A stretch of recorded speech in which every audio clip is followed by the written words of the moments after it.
السلام عليكم متابعين لقناة بنت بلادنا اللي سنت ما زيرت في قصة جديدة. قصة ديال اليوم، قصة ديال حلي العيد، قصة ديال السي محمد ولاله هدى في واحد الدوار صغير كيقولوا ليه السعيدي في مدينة برشيد. كان عايش راجل سميتو السي محمد مع مرتو لاله هدى.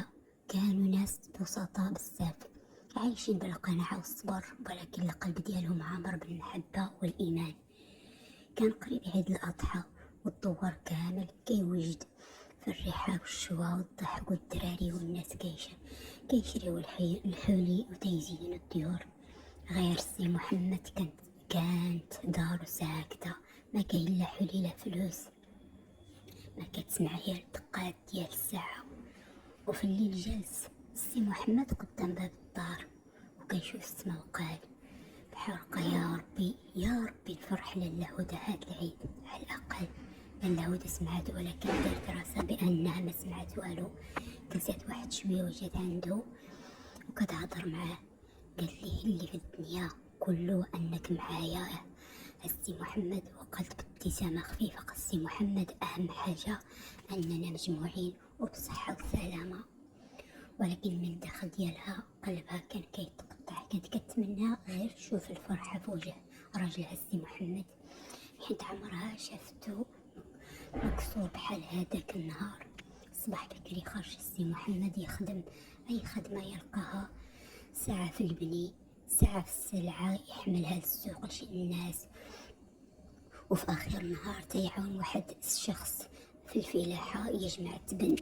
الشمس كانت محروقة بزاف ويديه مجروحين، ولكن كان كل مرة كيقول غير العيد يدوز مزيان. دازت الايام وبقى غير نهار واحد على العيد. الناس كلهم شراو الحلي الا هو. رجع في الليل ومهموم، ولاله هدى كانت واجدة اتاي خفيف وخبز يابس. جالسين بجوج ساكتين حتى قالت لاله هدى واش تتفكر نهار تزوجنا ما كان عندنا والو، ومع ذلك كنا فرحانين وهانيين.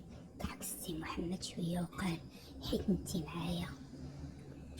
وجالسين واحد شويه سمعوا الدقان ديال الباب. ناض السي محمد حل الباب، لقى واحد الراجل كبير في السن معاه حولي زوين تبارك الله. قال ليه واش هذا الدار السي محمد؟ قال ليه نعم. قال ليه الراجل هذا الحلي أمانة ليك. بقى السي محمد مصدوم وغير كيشوف، والراجل ابتسم وقال واحد النهار ساعدتيني في السوق كنت محتاج بزاف، وذاك النهار عمرني ما نسيتوش. ومشى الراجل وركب في العربية ديالو ومشى قبل ما يكتر في الهضرة.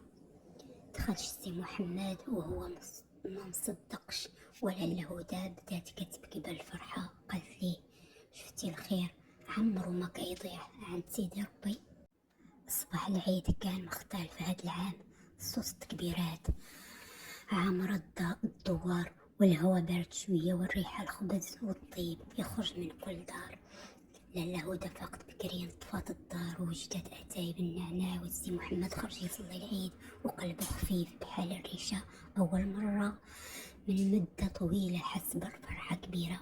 ومن بعد صلاة العيد الناس كاملين كيبوزوا بعضياتهم وكيسلموا وكيقولوا عيد مبارك سعيد. رجع السي محمد للدار وهو فرحان، لقى لاله هدى واقفة في الباب كتسنى فيه بالابتسامة. قالت ليه اليوم خاصنا نفرحوا، راه رب كبير. بداو يوجدوا الأضحية والجو في الدار عام بالفرحة. وهنا جات المفاجأة الكبيرة اللي ما كانوش كتوقعوها. سمعوا الدقان من الباب. السي محمد مشى يحل، وبمجرد ما فتح تجمد في بلاصتو. قدامه كانت واقف بنت صغيرة عندها تقريبا 10 سنين، ولابسة حوايج قديمة، ولكن عينها ما عرف فين. عينها نفس عينين بنته مودة كانت ضيعة من سنين. نهار السوق الكبير زحم الناس واختفت بلا أثر. قلبوا عليها في كل بلاصة، وسولوا الشرطة سولوا الناس، بقى الجروح ساكن في قلوبهم سنين طويلة. السي محمد بدا كيرتعش الهدى البنت شافت فيه وعينيها عمرهم الدموع، وقالت بصوت ضعيف: بابا. طيح السي محمد على ركبته وشدها وبكى بحال شي طفل صغير. الصوت ديالو واصل حتى لاله هدى خرجت تجري.